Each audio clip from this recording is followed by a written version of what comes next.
Bismillahirrahmanirrahim. Assalamualaikum warahmatullahi wabarakatuh.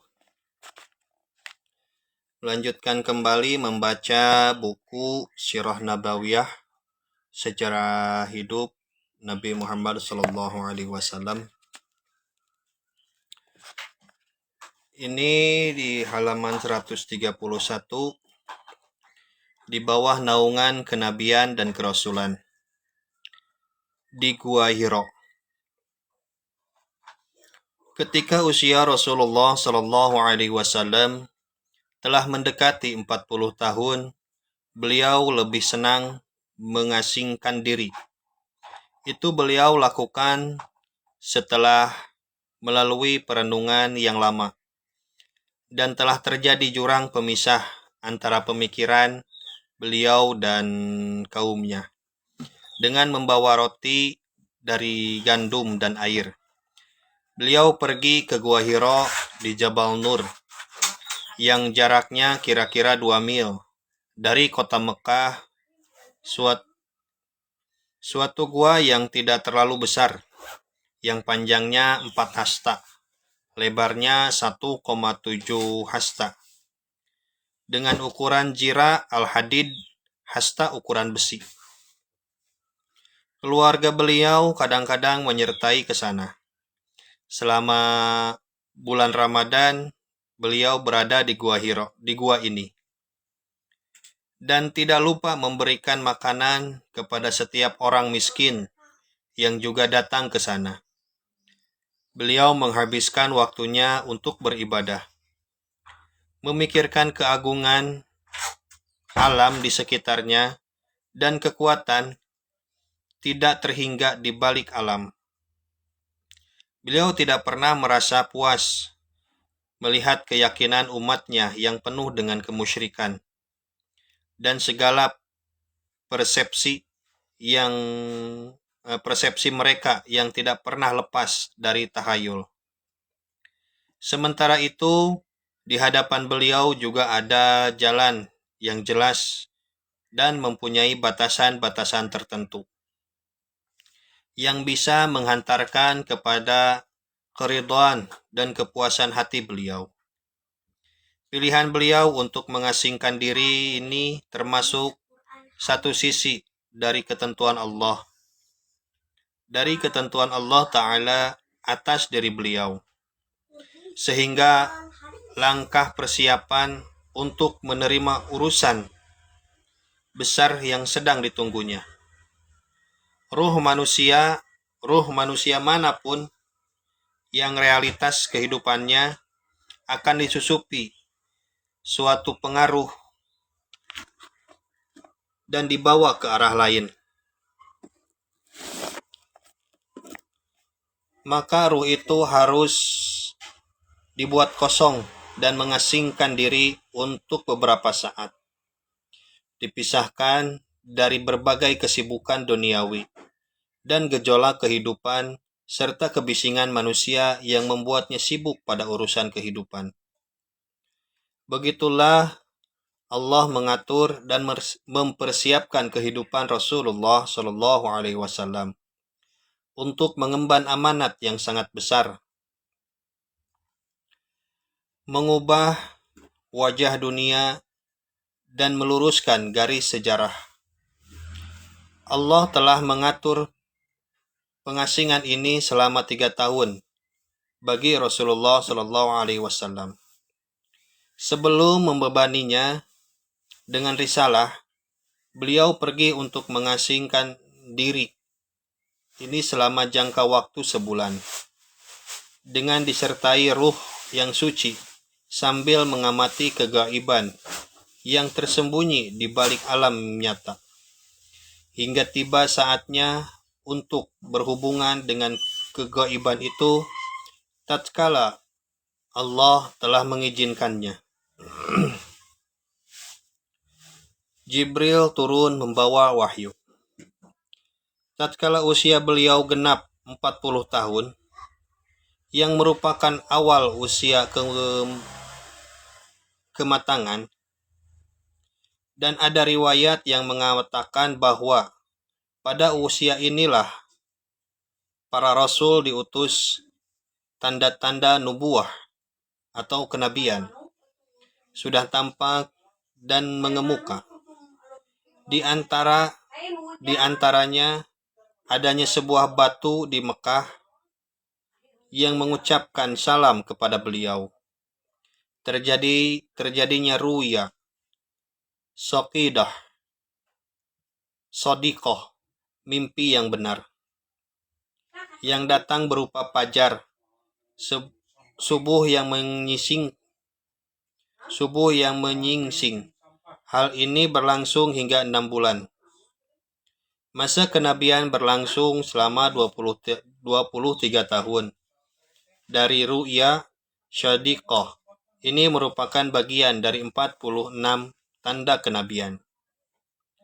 Ketika memasuki tahun ketiga dari pengasingan dirinya di Gua Hiro, tepatnya di bulan Ramadan, Allah menghendaki rahmat-Nya dilimpahkan kepada penduduk bumi dengan memberikan kemuliaan kepada beliau berupa pengangkatan sebagai nabi dan menurunkan Jibril kepadanya dengan membawa beberapa ayat Al-Quran. Setelah melalui pengamatan dan perenungan terhadap beberapa bukti-bukti dan tanda-tanda akurat, kami dapat menentukan persisnya. Pengangkatan tersebut yaitu hari Senin, tanggal 21 malam bulan Ramadan, dan bertepatan dengan tanggal 10 Agustus tahun 610 Masehi.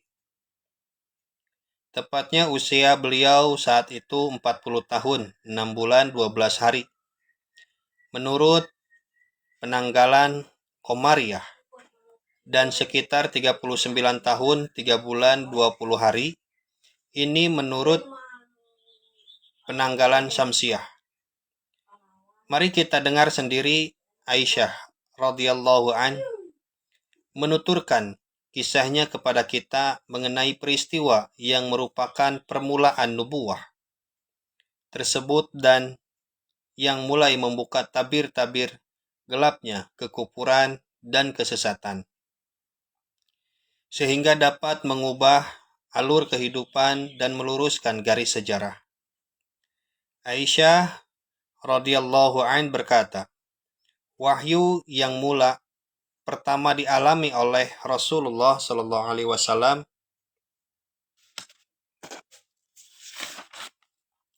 adalah berupa ru'ya salihah, mimpi yang benar. Dalam tidur dan mimpi itu hanya berbentuk fajar, subuh yang menyingsing. Kemudian beliau lebih menyenangi penyendirian dan melakukannya di Gua Hiro. Beribadah di dalamnya beberapa malam sebelum dia kembali ke rumah keluarganya. Dalam melakukan itu, beliau mengambil bekal, kemudian kembali ke Khadijah mengambil perbekalan yang sama hingga datang kebenaran kepadanya, yaitu saat beliau berada di Gua Hiro. Di Gua Hiro tersebut, seorang malaikat datang menghampiri sembari berkata, bacalah. Rasulullah Shallallahu Alaihi Wasallam menjawab, aku tidak bisa membaca. Beliau menuturkan, kemudian dia memegang dan merangkuhku hingga aku kehabisan bertenaga. Lalu setelah itu melepaskanku sembari berkata, bacalah. Aku tetap menjawab, aku tidak bisa membaca. Dia memegangku dan merangkulku hingga aku merasa sesak. Kemudian melepaskanku, seraya berkata lagi, bacalah. Aku menjawab, aku tidak bisa membaca. Dia memegangiku dan merangkulku hingga ketiga kalinya, hingga aku merasa sesak. kemudian melepaskanku. Lalu berkata,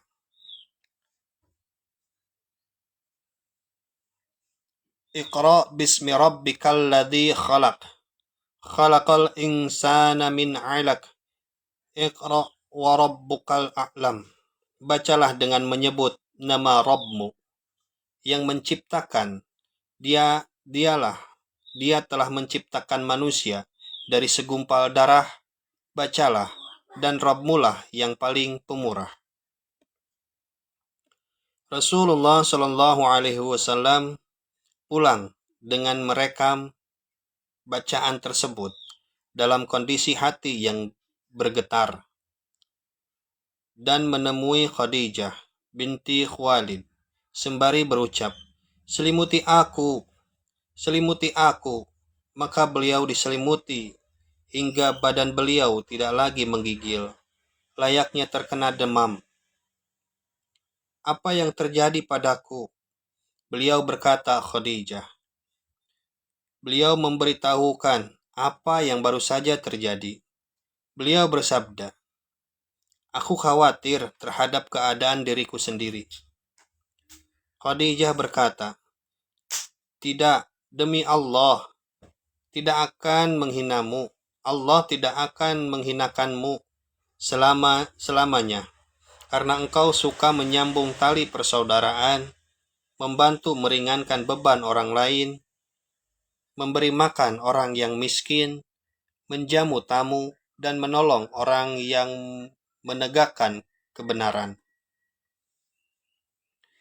Selanjutnya Khadijah binti Khuwailid membawa beliau pergi menemui Waraqah bin Naufal bin Asad bin Abdul Uzza, anak paman Khadijah. Waraqah adalah seorang Nasrani semasa jahiliyah. Dia menulis buku dalam bahasa Ibrani dan juga menulis Injil dalam bahasa Ibrani. Seperti yang dikehendaki Allah, dia sudah tua dan buta. Khadijah binti Khuwailid berkata kepada Waraqah, wahai putra pamanku, dengarkanlah kisah dari anak saudaramu ini, Rasulullah. Waraqah berkata kepada beliau, apa yang pernah engkau lihat, wahai putri saudaraku? Rasulullah Shallallahu Alaihi Wasallam mengabarkan apa saja yang pernah dilihatnya. Akhirnya Waraqah berkata, ini adalah namus yang diturunkan Allah kepada Musa. Andaikan saja aku masih muda pada masa itu. Andaikan saja aku masih hidup tatkala kaummu mengusirmu. Beliau bertanya, benarkah mereka akan mengusirku? Benar, tidak seorang pun yang membawa seperti yang engkau bawa, melainkan akan dimusuhi. Andaikan aku masih hidup pada masamu nanti, tentu aku akan membantumu dengan sungguh-sungguh. Waraqah pun meninggal dunia pada saat-saat turun wahyu. At-Tabari dan Ibnu Hisam meriwayatkan yang intinya menjelaskan bahwa beliau pergi meninggalkan Gua Hira setelah mendapat wahyu, lalu menemui istri beliau dan pulang ke Mekah. Adapun riwayat At-Tabrani menyebutkan secara sekilas sebab keluarganya beliau dari Gua Hira. Inilah riwayatnya. Rasulullah Shallallahu Alaihi Wasallam bersabda, tidak ada makhluk Allah yang paling kubenci selain dari penyair atau orang yang tidak waras. Aku tidak kuat untuk memandang keduanya. Beliau juga bersabda, yang paling ingin untuk memandang keduanya. Beliau juga bersabda, yang paling ingin aku jauhi adalah penyair atau orang yang tidak waras. Sebab orang-orang Quraisy senantiasa berbicara tentang diriku dengan syair itu. Rasanya ingin aku mendaki gunung yang tinggi, lalu menerjunkan diri dari sana agar aku mati saja, sehingga aku bisa istirahat dengan tenang. Beliau bersabda lagi, aku pun pergi dan hendak melakukan hal itu. Namun di tengah gunung tiba-tiba aku mendengar suara yang datangnya dari langit berkata, "Wahai Muhammad, engkau adalah Rasul Allah dan aku Jibril." Aku menodongkan kepala ke arah langit, yang ternyata di sana ada Jibril dalam rupa seorang laki-laki dengan wajah yang berseri. Kedua telapak kakinya menginjak ufuk langit, seraya berkata, "Wahai Muhammad, engkau adalah Rasul Allah dan aku Jibril." Aku berdiam diri sambil memandangnya. Bingung apa yang hendak aku kerjakan, tidak berani melangkah maju atau mundur. Aku memalingkan wajah dari arah yang ditempati Jibril di ufuk langit. Tetapi setiap kali aku memandang arah langit yang lain, di sana tetap ada Jibril yang kulihat. Aku tetap diam, tidak selangkah kaki pun maju ke depan atau surut ke belakang. Hingga akhirnya Khadijah binti Khuwailid mengirim beberapa orang untuk mencariku. Bahkan mereka sampai ke Mekah dan kembali lagi menemui Khadijah tanpa hasil. Padahal aku tetap berdiri seperti semula di tempatku berdiri. Kemudian Jibril pergi dariku dan aku pun pulang kembali menemui keluarga. Sesampainya di rumah, aku langsung duduk di atas paha Khadijah sambil bersandar kepadanya. Khadijah berkata, "Wahai Abu Qasim, kemana saja engkau tadi? Demi Allah, aku telah mengirim beberapa orang untuk mencarimu hingga mereka sampai di Mekah. Namun kembali lagi tanpa hasil."